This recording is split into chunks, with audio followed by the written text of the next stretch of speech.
semuanya, Assalamualaikum warahmatullahi wabarakatuh. Nama saya Abilia Zalsa, NIM 1900984 dari Prodi Ilmu Ekonomi dan Keuangan Islam kelas 2A.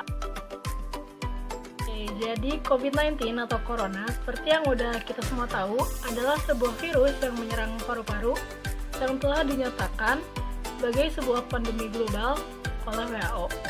Virus ini bermula di kota Wuhan di Cina pada Desember 2019 lalu, yang kemudian menyebar ke seluruh dunia termasuk Indonesia.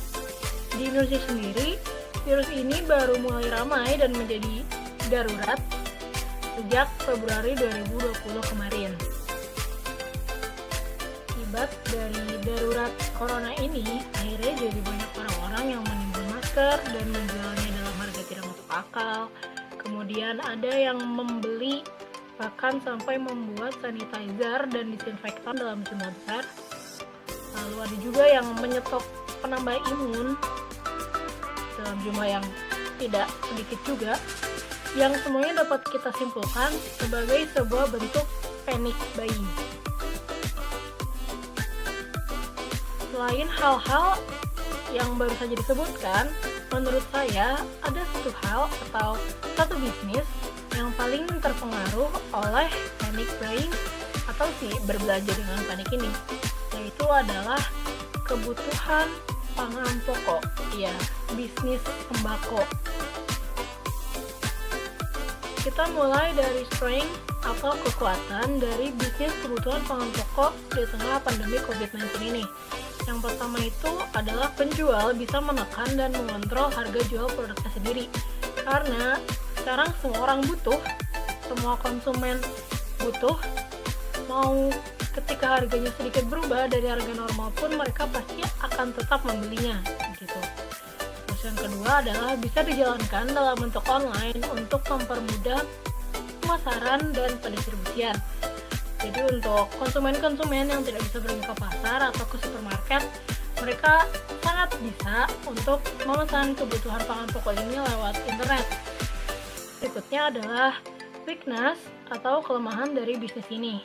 Yang pertama itu ada bahan pokok yang tidak bisa bertahan lama seperti sayur, buah, daging segar yang kalau tidak diberi perlakuan khusus bisa cepat rusak dan menimbulkan kerugian.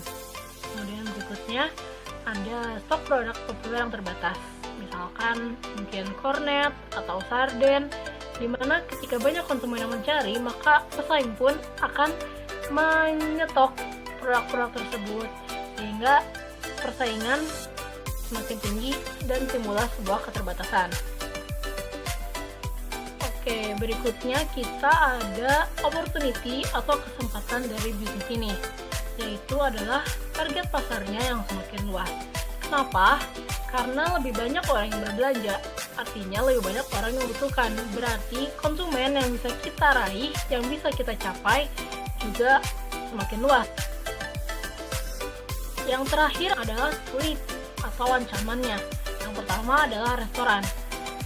Jelas dong ketika orang melakukan GrabFood, GoFood, delivery, mereka tidak akan masak di rumah, yang artinya mereka juga tidak akan belanja kebutuhan pangan pokok. Oke. Kemudian berikutnya adalah ketersediaan bahan atau supplier yang fluktuatif. Artinya, fluktuatif itu kan berubah-ubah dan tidak pasti. Jadi ketersediaan produk-produk yang akan kita jual pun juga tidak pasti.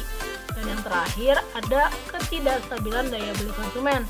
Memang betul, di tengah pandemi ini orang jadi lebih banyak berbelanja dengan pangan pokok. Namun, penghasilannya juga tidak stabil karena tidak semua mendapatkan pendapatan harian dan lain sebagainya. Gitu aja obrolan kita hari ini, kurang lebihnya harap dimaklumi. Makasih juga buat yang udah dengerin. Assalamualaikum warahmatullahi wabarakatuh.